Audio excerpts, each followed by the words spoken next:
সাজিয়ার স্কুলে নবীনবরণ ও ইংরেজি নববর্ষ উদযাপন হয়েছিল।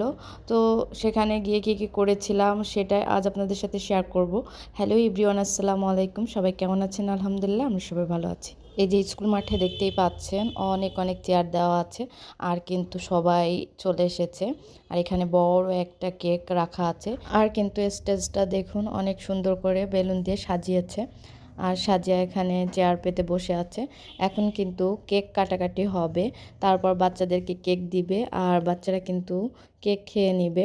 তো এখানে ফার্স্টে সাজিয়ার হেড টিচার বেশ কিছু কথা বলতেছিল, তারপরে কিন্তু এই যে কেকটা কাটলো।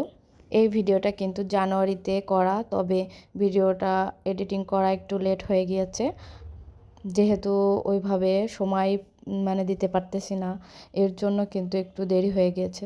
তো এই যে কিন্তু কেক দেওয়া হয়ে গিয়েছে, ম্যামরা এখানে যে সাজিয়াকে কেক দিয়েছে, সব বাচ্চাদেরকেই কেক দিয়েছে। তো সবাই কিন্তু এই যে কেক খেয়ে নিয়েছে। এরপরে কিন্তু স্কুলে একটু স্যাররা গজল গাচ্ছিল, আবার বাচ্চাদের ছড়া গান গাচ্ছিল। বাচ্চাদের একটু বিনোদন দেওয়ার জন্য তারা একটু গান গাইছিল। জানুয়ারিতে কিন্তু তেমন একটা ক্লাস হয় না, খেলাধুলা আর অনুষ্ঠান দিয়েই কিন্তু পুরো মাসটা শেষ হয়ে যায়। এরপর সাজিয়াদের স্কুল থেকে 3টা নতুন বই দিয়েছিল। অনেক দিন পরই বইটা পাওয়া গিয়েছে, আর যে সাবজেক্টগুলো ছিল নতুন নতুন বই, সেগুলো কিন্তু বাহির থেকে কেনা হয়েছে। আসলে নতুন বইগুলা দেখে কিন্তু আমাদের ছোটোবেলাকার কথা অনেক অনেক মনে পড়তেছিল। যখন স্কুল থেকে বই দিত অনেক অনেক আনন্দ লাগতো, আর বইয়ের যে ঘ্রাণটা ওটা এত ভালো লাগতো। সেই সব দিনের কথাই একটু মনে করতেছিলাম এই সাজিয়ার বইগুলা দেখে। আসলে ছোটোবেলা চলে যায় আর ফিরে আসে না, রয়ে যায় শুধু স্মৃতি, সেরকমই ব্যাপার।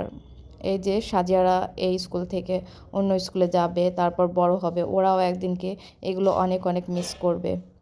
আর এই অনুষ্ঠানের ভিতর কিন্তু গোলাপ ফুল দেওয়া হয়েছে। গোলাপ ফুল দেওয়া হয়েছে শুধু যারা প্লেতে নতুন ভর্তি হয়েছে, শুধু তাদেরকেই গোলাপ ফুলগুলা দেওয়া হয়েছে। আগেরবার সাজিয়া পায়নি, কারণ সাজিয়া এই অনুষ্ঠানের পরেই ভর্তি হয়েছিল এই স্কুলে। এজন্য কিন্তু গোলাপ ফুলটা আগেরবার দিয়েছিল হয়তো বা রজনীগন্ধা, সেটা সাজিয়া পাওয়া হয়নি। বারবার করে বলতেছিল যে আম্মু আমাকে কেন দিল না, আমাকে তো আগেরবারও দেয়নি। তো আমি আবার বোঝাচ্ছিলাম যে তুমি এই অনুষ্ঠানের পরে তুমি ভর্তি হয়েছিলে, এজন্য তোমাকে দেওয়া হয়নি। আর যেহেতু সাজিয়াকে প্লে পড়ানো হয়নি, নার্সারি পড়ানো হয়নি, একবারে কিন্তু আমরা কেজিতে ভর্তি করিয়েছিলাম ওকে। এজন্যই কিন্তু আমাদের অত আইডিয়া ছিল না যে আসলে কখন কি কি পালন হয় এই স্কুলে। তো এখানে যে দেখতে পাচ্ছেন সাজিয়ার নতুন নতুন বই, এগুলা কিন্তু কেনা হয়েছে। নবীনবরণ অনুষ্ঠান যখন শেষ হয়েছে তারপরের দিন কিন্তু স্কুলে গিয়ে একটা সারপ্রাইজ পেয়ে গিয়েছিলাম আমরা। এই যে যারা নতুন ভর্তি হয়েছে তাদের জন্য এই স্টেজটা সাজিয়েছিল, আর তাদেরকে নিয়ে স্যাররা অনেক মজা করেছে। তো এইটা দেখে সাজিয়াও একটু এর সামনে দাঁড়িয়ে একটু ছবি তুলে নিয়েছিল, আর ভিডিও করেছিলাম আমি। ভিডিওটি আপনাদের কাছে কেমন লেগেছে অবশ্যই কমেন্টে জানাবেন। যদি ভালো লেগে থাকে লাইক, কমেন্ট, শেয়ার করতে ভুলবেন না। যারা যারা শেষ পর্যন্ত দেখেছেন তাদেরকে অনেক অনেক ধন্যবাদ সবাইকে। আল্লাহ হাফেজ।